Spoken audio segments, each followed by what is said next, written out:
Nah, orang yang mempunyai itu kan istilahnya bangga gitu loh, merasa ada yang melindungi selain manusia gitu kan, yang nggak kasat mata. Kenapa dia sampai bisa mau melepaskan itu semua? Karena tauhidnya kepada Allah Ta'ala. Keimanannya bertambah. Keimanannya bertambah. Sehingga dia tahu nggak ada yang bisa menolong, nggak ada yang bisa membantu kecuali Allah. Nah, itulah yang akhirnya Dajjalnya nggak mau. Siapa orang yang dia melakukan tauhid tinggi, pasti Dajjal itu akan mengajak orang yang dipengaruhi ini untuk tidak ke orang itu. Gimana caranya, pokoknya tidak ke orang itu. Mau mencret kayak, mau sesek kayak, mau badannya ini. Pokoknya dia bikin orang itu nggak ketemu sama saya umpamanya. Seperti itu. Karena kalau ketemu selesai insya Allah. Seperti itu. Makanya kalau ada orang yang merasa seneng, merasa perkasa kalau ada khodam di tubuhnya atau di sebelahnya, nah itu orang itu musyrik sebenarnya. Siapapun orangnya itu musyrik sudah. Apakah khodam itu bisa menyakiti orang yang dia nggak punya khodam itu, Pak? Saya pernah, pasien-pasien saya itu seperti itu. Jadi pada saat dia udah ngerti, sadar, dia mau ketemu sama saya, dia halang-halangi apa saja. Yang nyata itu sampai dia punya kendaraan, kuncinya itu nggak ketemu-ketemu, berhari-hari itu nggak ketemu-ketemu. Ketemu sakit begitu aja, nonton akhirnya bingung, dia nonton lagi, ada yang ngomong jangan ke situ, jangan ke situ gitu. Jangan ke situ, jangan ke orang itu, jangan, pokoknya apa aja itu diucapkan oleh si Dajjal itu agar tidak boleh ketemu dengan saya. Nah, orang itu insya Allah imannya mulai ditambahkan oleh Allah Ta'ala, jadi faham dia. Nah, bagi saudara-saudara kita yang masih punya khodam, ya itu kemusyrikan. Siapapun, apalagi pejabat-pejabat itu, kalau khodamnya ini harimau putih, dari mana? Siliwangi. Emang siapa? Prabu Siliwangi? Enggak. Siluman harimau biasa yang ngaku-ngaku aku Prabu Siliwangi, seperti itu. Khodam bagi kita yang belajar taat kepada Allah tidak usah diurus. Itu hanya jin, siluman jin. Kan kita nggak nyari, Ustaz. Enggak, ini bagi sedulur yang lain. Oh gitu. Masa kalau nggak nyari bisa ada juga nggak? Enggak kan? Kan dari ilmu mbah-mbahnya, buyut-buyut. Wah, berarti kita harus berdoa untuk menghilangkan ilmu turunan yang nggak kita cari. Iya. Sebenarnya menghilangkannya itu ya insya Allah dibilang gampang-gampang, nggak terlalu sulit, tetapi tergantung Dajjalnya yang menguasai. Contoh doanya seperti apa? Doanya itu ringan ya, tiap kali sholat sudah mulai khusyuk dan sebagainya. Pokoknya nggak tergiur lah dengan khodam dan sebagainya. Kalau orang atau pejabat itu kalau udah Pak, mohon maaf Pak Menteri, mohon maaf itu khodamnya kok kayaknya mau bicara dengan saya, itu bangga gitu.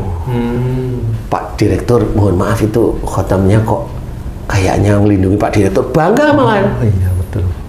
Nah, itu kan ciri orang yang lindungi bukan Allah itu. Apa namanya? Itulah syirik namanya. Dan itu banyak terjadi di saudara-saudara kita Islam, khususnya di Indonesia ya, itu banyak sekali terjadi seperti itu. Nah, doanya gimana? Doa aja habis sholat, kemudian doa pada Allah. Doanya ringan. Ya Allah, jika di dalam tubuhku banyak ilmu-ilmu musyrik, harus benar serius hatinya. Banyak ilmu-ilmu musyrik dari orang tua sebelum diriku. Aku tidak ikhlas, aku tidak ridho. Aku mohon keluarkan seluruh ilmu-ilmu musyrik dari orang tua sebelumku yang ada di dalam tubuhku, yang ada di sekitarku. Aku mohon kepadamu ya Allah, keluarkan, aku tidak ikhlas, aku tidak ridho. Keluarkan ya Allah dari tubuhku.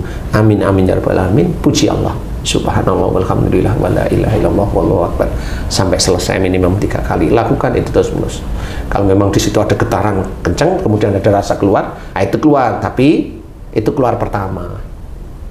Kan banyak nanti doa itu diulang, keluar lagi, lama-lama keluarnya halus, nah itu lakukan aja terus, insya Allah hilang. Doa seperti itu. Doa kepada siapa? Kepada Allah. Nggak kemana-mana kita doanya, kepada Allah aja. Jadi nggak perlu aneh-aneh, nggak perlu kemudian pakai kelor diginiin, nggak perlu mamanya pakai bidara nggak perlu. Doa aja kepada Allah Ta'ala. Emang pakai daun kelor bisa hilang? Nggak ngerti juga saya. Kan ini kan budaya, banyak, kan seperti itu. Gitu. Kalau bisa itu jangan pakai daun, pakai ludah naga. Jadi doanya seperti itu. Jadi mohon kepada Allah Ta'ala selesai sholat, mohonlah yang baik, yang benar. Saya tidak ikhlas, saya tidak ridho ya Allah jika ada ilmu musyrik dari orang tua sebelumku, ada dalam tubuhku, ada dalam sekitarku. Dia mencoba menipuku dengan mencoba melindungiku. Tidak ada yang bisa melindungi aku adalah Engkau ya Allah, karena imanku. Aku tidak ikhlas, tidak ridho. Keluarkan mereka, kembalikan mereka pada tempatnya. Amin ya rabbal alamin. Puji Allah. Udah. Puji Allah itu kan menyerahkan. Insya Allah begitu aja menghilangkannya. Tapi kalau mencari sendiri ya mohon ampun. Ya Allah, saya dulu pernah punya ilmu kebal. Ya Allah, saya pernah punya ilmu pelet yang saya taruh di sini, di sini, di sini, di sini. Ya Allah, jika itu syirik, aku mohon ampun atas syirik yang aku lakukan. Apalagi dia sendiri dukun, apalagi dia itu bisa ngobatin yang memang caranya seperti itu. Itu syirik sebenarnya. Dia yakini ilmunya yang menyembuhkan. Kan gitu. Nggak ada Allahnya sama sekali. Ya seperti itulah yang harus kita ketahui, Pak. Mohon ampun untuk dirinya sendiri. Ya Allah, ampuni dosa syirikku, ampuni dosa musyrikku. Ya Allah, ampuni, ya Allah, aku tobat, aku tidak melakukan lagi. Istighfar 3 kali, kemudian puji Allah. Ulangi lagi doa itu. Kalau besoknya itu langsung badannya meriang, sakit semuanya, tubuh panas, dingin, pingsan, masuk rumah sakit, itu risiko aja. Insya Allah enggak apa-apa. Meninggal enggak Ustadz? Selama Allah belum mengizinkan ya enggak. Nanti ringan saya ngomongnya. Lah kalau ngizinin ya bablas lah, namanya Allah ngizinin. Kan persoalannya itu kan kita nggak tahu Allah ngizinin apa enggak, itu kan nggak tahu gitu. Tapi kalau memangnya punya ilmu, apalagi masih ya umurnya insya Allah masih kuat, ya insya Allah ini doa saya enggak lah insya Allah. Yang jelas tobat. Karena satu hal yang harus kita ketahui adalah jika seseorang itu nyawa sudah dalam tenggorokan, dia itu bertobat kepada Allah Ta'ala atas syirik yang dilakukan, Allah tidak menerima taubatnya. Dan orang ini pasti masuk neraka. Kalau urusan syirik, musyrik, kekal di dalamnya. Nah, na'udzubillah min dzalik. Jadi kita harus pahami, ayo kembali ke realnya Allah, ke jalan Allah, syariat Islam. Tauhid dikuatkan, Allahnya kuat. Yang melindungi kita hanya Allah. Tapi kalau yang melindungi kita, Allah tahu di sini bilang Allah, tapi tahu juga yang melindungi adalah ilmunya. Nah, itu tetap aja dia syirik dia sebenarnya. Tidak boleh Allah itu diduakan. Menduakan. Iya kan gitu.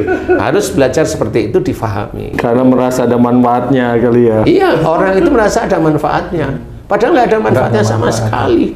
Dia hanya merasa dilindungi aja oleh siluman-silumin itu sebenarnya. Kalau saya mau ketawa ketiwi aja.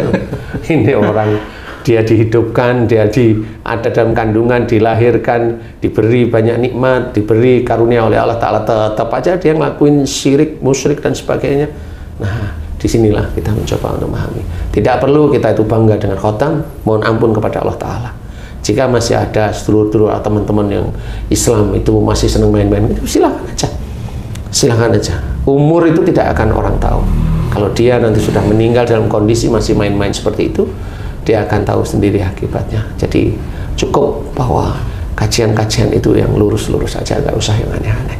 Jangan percaya dengan khotam karena itu jin, dan itu siluman tingkat bawah lah. Siluman itu, siluman ular itu ya siluman, siluman harimau, siluman laba-laba, siluman kalajengking, siluman celeng babi, yang kepalanya itu celeng itu ada itu dipakai itu pakai namanya rantai babi itu kalau ditembak kebal, tembak pakai pistol insya Allah nggak apa-apa. Karena memang dia diberi kelebihan oleh Allah Ta'ala seperti itu, jinnya. Tapi ya akhirnya orang kan banggain jinnya, banggain rantai babinya. Akhirnya dia akhirnya dia salah di hadapan Allah Ta'ala. Nggak usah seperti itu. Kemudian siluman apalagi? Sundel bolong sampai kuntilanak. Sampai bahasa Jawa Timur saya. Kuntilanak, genderuwo itu siluman. Jadi dia wajahnya nggak sempurna. Jadi kita tetap ingat pada Allah Ta'ala, yang melindungi Allah, yang kita sembah Allah, yang kita minta pertolongan Allah Ta'ala. Insya Allah kalau memang kita itu kuat iman, tauhid kita kerjakan terus, amal soleh itu kuat, insya Allah kita dijaga, insya Allah kita akan dijaga oleh Allah Ta'ala dalam bentuk apapun. Kalau dalam kekuatan iman kita arahkan, kita berikan pelajaran keimanan pada keluarga kita, ya kita dan keluarga kita insya Allah akan dijaga. Dijaga yang bagaimana? Jaga itu kan macam-macam. Diberi jodoh yang baik, yang soleh atau soleha itu kan dijaga oleh Allah Ta'ala. Diberi rezeki yang halal, yang thayyib, ya insya Allah berkah, itu dijaga oleh Allah Ta'ala. Keluarga itu tidak pernah berantem atau berantem kecil-kecil aja. Nah ini kan dijaga sama Allah Ta'ala. Kecil-kecil tapi sering. Bukan jarang, jangan doa kalau gitu Ji. khotam itu beda. Mamanya Haji C punya khotam nih. Haji C ini bapaknya Tung nih, Tung ini anaknya. Tung ini marah pada Haji C. Marah nih, Haji C diem. Nah, khotamnya cici itu bisa nyerang jantung kesakitan. Padahal nggak disuruh nih Pak. Nggak disuruh. Itulah hebatnya khotam. Wih. Hebat, bikin orang sakit kan hebat. Karena apa? Sering saya nangani pasien seperti itu. Ya anak bapak, ibu, ya begitu-begitu saya senyum-senyum aja. Ya akhirnya cuma Pak doa pada Allah Ta'ala, ambil ilmunya, sembuh anaknya. Loh kok sembuh ya nak? Loh berarti ilmu saya nyerang. Lah ya emang begitu. Nah baru ngeh, itulah khotam. Makanya nggak perlu punya khotam. Kalau memang orangnya itu bersih, nggak bisa. Anak ini marah kepada orang tuanya, malaikat atet yang nyatet. Selesai. Nanti akan diberikan gimana caranya. Kalau mamanya marah terus, dikasih nasihat, pandangan sama orang tua, ngeyel, nah, anaknya dikasih buta. Ringan aja kalau Allah masih tahu. Ringan aja seperti itu. Nah, itu cara Allah. Jadi bukan khotam yang bikin. Tapi kalau khotam ya seperti itu. Tetap kedetek, insya Allah. Berarti nggak bisa diatur itu tadi kodam itu. Buktinya nyerang, iya nggak bisa. Emang nggak bisa. Nggak bisa. Pada menyerang, bapaknya doain supaya sembuh. Intinya nggak usah bermain-main dengan khotam, nggak usah dengan amal-amalan.